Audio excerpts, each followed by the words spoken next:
Well, Coach, it's kind of hard to believe, huh? Spring practice already here. I tell you what, it initially seemed as though it was so far away, and before you can blink, it's right before our eyes, and we're eager. We're ready to get started. What is the main focus? What will you focus on more so than other going into next week? You know what? For us as a team, it's more so establishing our offense, defense, special team identity, reestablishing the culture that we want to have here to be a physical team, to be a fast team, to be an assignment sound team. And in the midst of that, we'll have an opportunity to evaluate exactly what we have and put our team in best position to have success. I know that it's probably early and maybe there's no answer to this question, but does it start like an open competition Monday?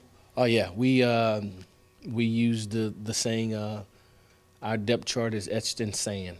That and it's etched in sand, and that there's no sacred cow. Everybody's going to earn their keep. It's a clean slate. If you're that guy who felt as though all you've needed was an opportunity, well, your equal opportunity employer is here. You have an opportunity, and so you'll get a chance to be able to showcase the things that you're capable of doing. We'll put guys in position. We'll create competition to allow us to be the best that we can be. What are you expecting out of the quarterback position as you hit the ground running here? Yeah, we expect these guys to get a grasp for the offense, guys that can get us aligned and show the leadership that we're looking for, and then guys that can be accurate in their throwing ability.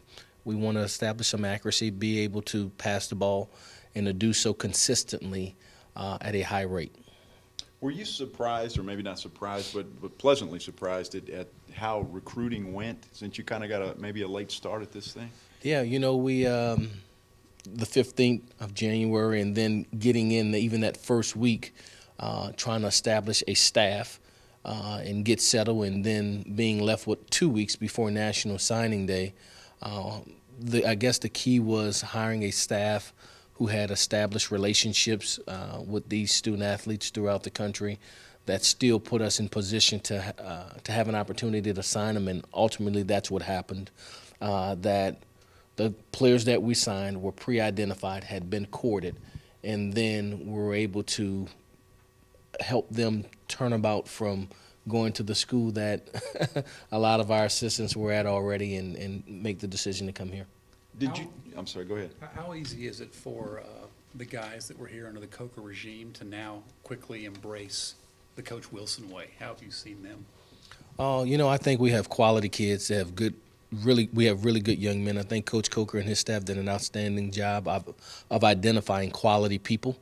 And so I think they're eager to get better, to move forward. And so they embrace quality coaching. They embrace tough things, and they yearned to want to get better. And so I think it's not necessarily one staff to the other, opposed to them individually wanting to grow.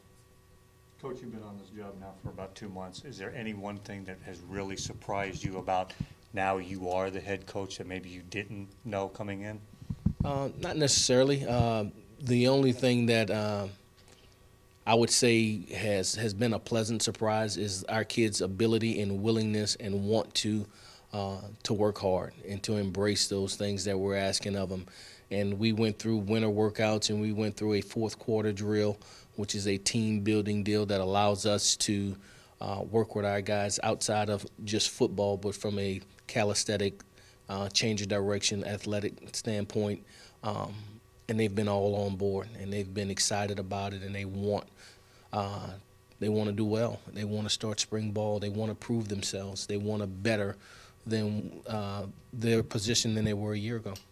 Do you have everybody in place as far as your staff is concerned? It seemed like you've hired one guy every week here. Is there any more openings left here, Coach? No, our full-time staff is here, and we're up and ready. Had a great meeting on this morning.